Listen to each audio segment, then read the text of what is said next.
তো হে দেখে না কেন? বোঝা গেল কি মালিকের হুকুম হলে চোখে দেখে।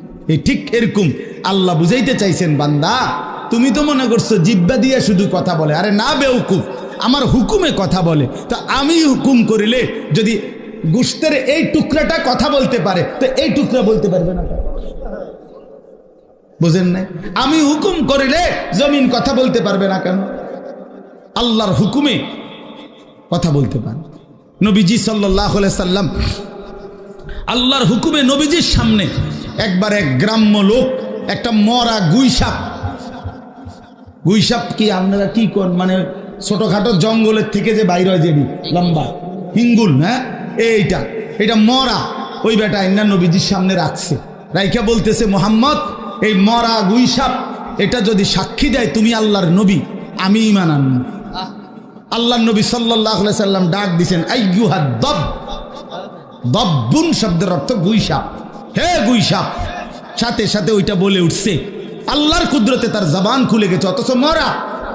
লাব্বাইক ইয়া সাদাইক ইয়া রাসূলুল্লাহ, হে আল্লাহর রাসূল আমি হাজির, বলেন কি বলতাম বলেন।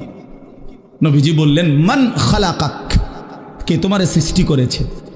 তখন সে বলল, খালাকানি ওয়া খালাকাকা রব্বুস সামাওয়াতি ওয়াল আরদ, আপনারও বানাইছেন তিনি, আমারও বানাইছেন তিনি, সাত আসমান ও জমিন বানাইছেন তিনি। এরপরে বললেন, মান আনা, আমি কি চিনো আমারে? বলছে, আনতা রাসূল রব্বিল আলামিন, যেই মালিকের কথা আমারে জিগাইছেন ওই মালিকের রাসূল আপনি। চিনতাম না আপনারে, আপনি তো সবার রাসূল, রাহমাতুল লিল আলামিন, আপনি গোটা কায়নাতেরই তো রাসূল, আপনি তো সবার, আপনি তো সবার। এজন্য আল্লাহ তাআলার হুকুমে কথা বলে। ইয়াউমা ইদিন ইয়াসদুরুন নাসু আশতাতাল লিয়ারাউ আমালাহুম, আল্লাহ বলেন এরপরে এই সমস্ত মানুষ দ্বিতীয় ফুৎকারে যখন কবর থেকে হাসরের ময়দানে দাঁড়াবে, তো প্রত্যেকেই দলে দলে ফেরেশতারা ভাগ করে করে দিবে। আশতাতান মানে ভাগ ভাগ হয়ে ফেরেশতারা প্রত্যেককে তার আমল অনুযায়ী, পাপ অথবা নেকি অনুযায়ী ভাগ ভাগ করে দিবে। ওই ভাগে ভাগে লাইনে লাইনে প্রত্যেকেই লিউরাও আমালাহুম, নিজ নিজ জিন্দেগীর আমল সচক্ষে দেখতে পাবে, সচক্ষে। ইয়াউমা তুবলাস সারাইর, কোরআন শরীফের আরেক আয়াতে আছে, আল্লাহ বলে, বান্দা তোমার বাহ্যিক আমল না, শুধু তোমার অন্তরের ভিতরে যে কথাগুলো জীবনে কাউরে বলো নাই, কেউ শুনে নাই, কেউ দেখে নাই, সেগুলো আমি খুলে ডাইরেক্ট প্রকাশ করে দেখাবো। হুসিলা মা ফিস সুদূর,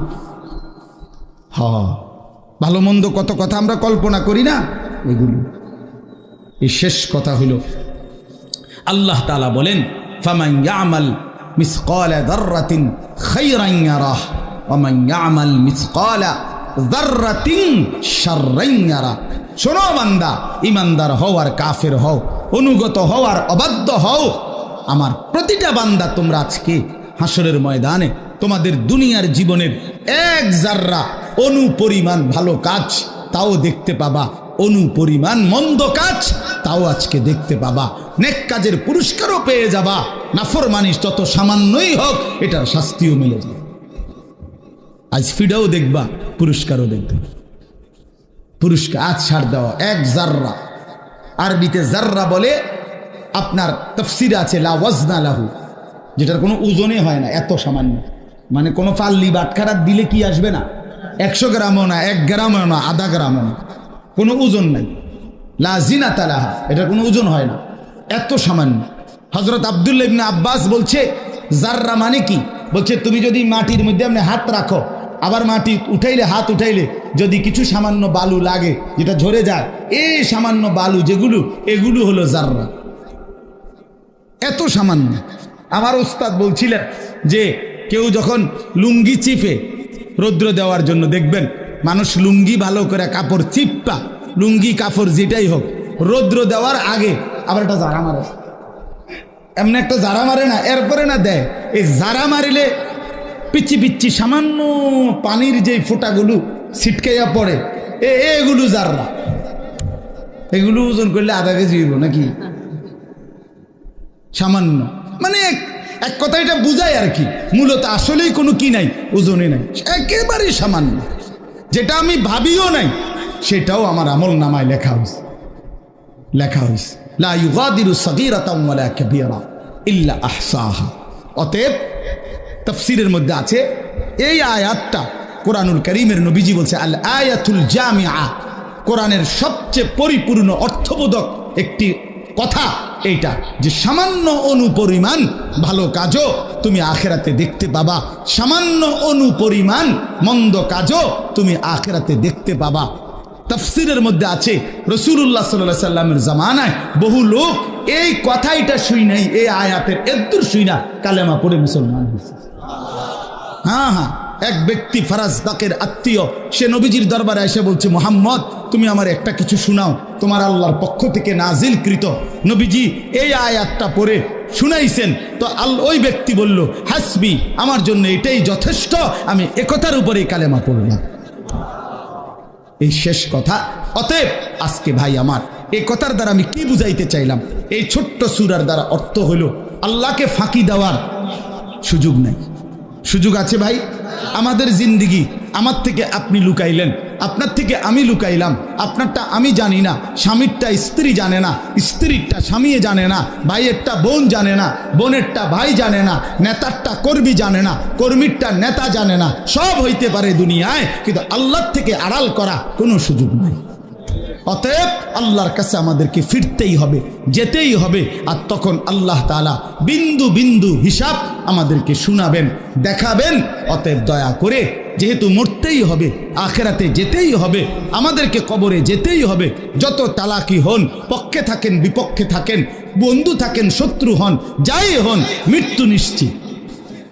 মৃত্যু নিশ্চিত কিনা? রাজপ্রাসাদে যে থাকে তারও মরে যাবে, কুটির জীর্ণ কুটিরে যে থাকে সেও মরে যাবে। আজকের রাত যার বাসর রাত, তার রাতও বোর হবে। আজকের রাত যার ফাঁসির রাত, তার রাতও বোর হবে। হাসতে হাসতেও কবরে যায়, কাঁদতে কাঁদতেও কবরে যায়। অতএব দুনিয়া থাকার জায়গা নয়। চলেন আমি আপনি সবাই মিলে ফিকির করি, নিয়ত করি, ইনশাআল্লাহ ইনশাআল্লাহ আল্লাহ চাহে তো আমরা পুরা জিন্দিগি আল্লাহকে মানবো ইনশাআল্লাহ, নামাজ পড়বো ইনশাআল্লাহ।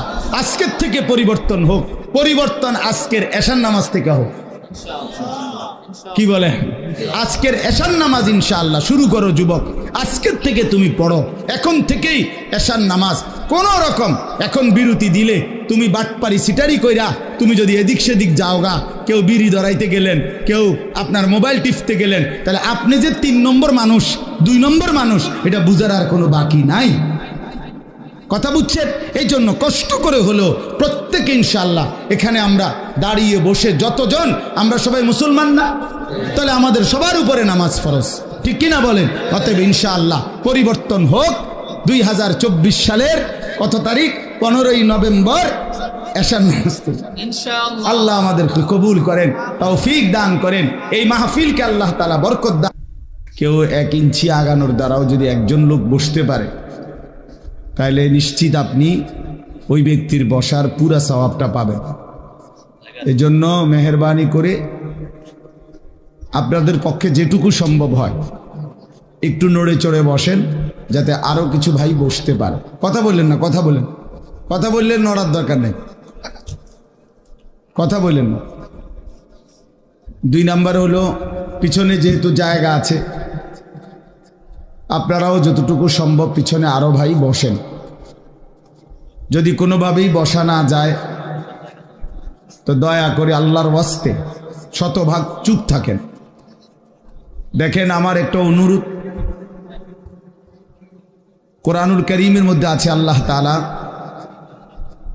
উল্লেখ করেছেন কোরআনে, ইন্না ফি যালিকা লা যিকরা লিমান কানা লাহু কলবুন আও আলকাস সামআ ওয়া হুয়া শাহীদ।